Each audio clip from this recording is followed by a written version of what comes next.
जय हिंद, जय भारत। मैं नवल किशोर आडिल आप सभी का फ्यूचर फाइटर टीम में स्वागत करता हूं। आज का हमारा वीडियो आपके एफिडेविट के ऊपर है कि दुर्ग भर्ती रैली में आपको इस एफिडेविट में क्या लिखाना है, क्या कैसे कैसे उसके जो खाके हैं या जो फिलिंग द ब्लैंक्स उसको उसमें क्या भरना है, इसके संदर्भ में आज जानकारी हासिल करेंगे। तो सबसे पहले आप ध्यान दें कि जो विभागीय नोटिफिकेशन जारी हुआ है वहाँ से आपने अपेंडिक्स सी लेनी है और अपेंडिक्स सी में जितने भी कॉलम दिए हुए हैं वो सभी आपने 10 रुपये के स्टाम्प पेपर में टाइप करना है या कंप्यूटर से कराना है, जैसे भी हो सके आपने उसको इसके अंदर लिखाना है। कि पहले इसमें आपका नाम होगा, फिर इसमें आपके पिताजी का नाम होगा। नेक्स्ट ए में आ जाते हैं। ए में बोला जा रहा है कि आपका कौन सा आप जाति से बिलोंग करते हैं, कौन सा धर्म के आप मानने वाले हो, तो इसमें आपका जाति और इसमें आप नेक्स्ट में आपका धर्म का उल्लेख करेंगे।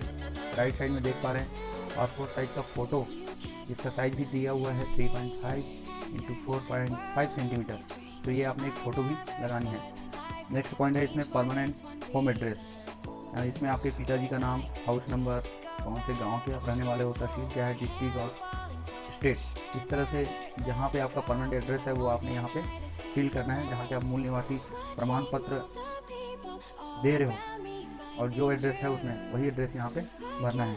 नेक्स्ट आपका आता है पोस्टल एड्रेस, यानी इसमें आप वो एड्रेस भर सकते हो जहाँ से आपको पत्राचार की सुविधा हो, यानी कोई पत्र व्यवहार आर्मी के द्वारा आता है वो आप तक पहुँच सके। ये आपका परमानेंट एड्रेस भी हो सकता है या कोई दूसरा भी आप चेंज कर सकते हैं। नेक्स्ट पॉइंट की तरफ आगे बढ़ें तो इसमें ये टोटली ये बताया जा रहा है कि वेरिफिकेशन, मतलब जिस जगह आप निवास स्थान कर रहे हो 5 साल से आप वहाँ पे हो और आपके चरित्र या किसी भी प्रकार की आपकी जानकारी पुलिस या कोई स्थानीय आदमियों के द्वारा लिया जाए तो मिल सके, यानी आपके बारे में वेरीफाई किया जा सके, तो इसके संदर्भ में इस पॉइंट में कहा गया है। अच्छा, यहाँ पर जो आप देख पा रहे हैं कि अगर 5 साल के अंदर में आपका कहीं रेसिडेंस एरिया चेंज हुआ है तो उस कंडीशन में ही आपने जितने भी ये फिलिंग्स एरिया जो है दिया हुआ है उसको आपने फिल करना है। अदरवाइज़ अगर आपका परमानेंट ही एड्रेस है तो उसको छेड़ने की ज़रूरत नहीं है। देन आता है आपका आई एम मैरिड या अनमैरिड, यानी आप मैरिड है या अनमैरिड है वो इसमें आपने टिक करना है। नेक्स्ट में बताया जा रहा है कि आप किसी भी प्रकार के कोई सिविल या क्रिमिनल केस में इन्वॉल्व नहीं है। अगर नहीं है तो कोई दिक्कत नहीं है, बाकी के नीचे जो और दो और करके जो लिखा है अथवा करके उसको भरने की ज़रूरत नहीं। अगर आप किसी भी टाइप का क्रिमिनल केस में इन्वॉल्व है तो इसमें फर्स्ट अथवा जो लिखा है उसमें आपने देखेंगे फर्स्ट में अगर कोई किसी भी प्रकार का आपका केस चल रहा होगा और अभी हो चुका है तो उसके बारे में आपने डिटेल देनी है। अच्छा, यहाँ पर हम देख पा रहे हैं कि क्रिमिनल केस, सिविल केस या क्रिमिनल केस में इन्वॉल्व तो नहीं है। इसके बाद आप नीचे अथवा करके दे रहे हैं अगर आपका कोई केस रहा होगा जो कंप्लीट हो चुका है तो उसके बारे में भी आपने यहाँ डिटेल देनी है। और अगर कोई ऐसा भी हो सकता है कि कोई केस चल रहा हो और पेंडिंग है या आपके ऊपर कोई FIR हो और पेंडिंग है, उसका कोई रिजल्ट नहीं आया है तो वो भी आपने यहाँ पे उल्लेखित करना है। नेक्स्ट पॉइंट आता है जो 18 साल से कम उम्र के बच्चे हैं, जैसे 17.5 में यहाँ भर्ती लिया जा रहा है तो वो बच्चों के लिए उनके पिताजी का यहाँ हस्ताक्षर होना अनिवार्य है। नेक्स्ट पॉइंट हम देख पा रहे हैं कि ये जो UHQ कोटा, जिसको रिलेशन भर्ती के नाम से भी हम जानते हैं, तो जिसके माता पिता या फौज में है या जिसका भाई फौज में है और उनके बच्चे या उनके भाई भर्ती होना चाह रहे हैं तो वो उनके में क्या होगा, जो फौज में है उनका आर्मी नंबर, उनका नाम और उसके रेजिमेंट यहाँ लिखा जाएगा। और सेम नीचे वाले कॉलम में भी देख पा रहे हैं तो उसमें भी अगेन उसका आर्मी नंबर होगा, उनका नाम होगा और उसमें रेजिमेंट उल्लेखित किया जाएगा।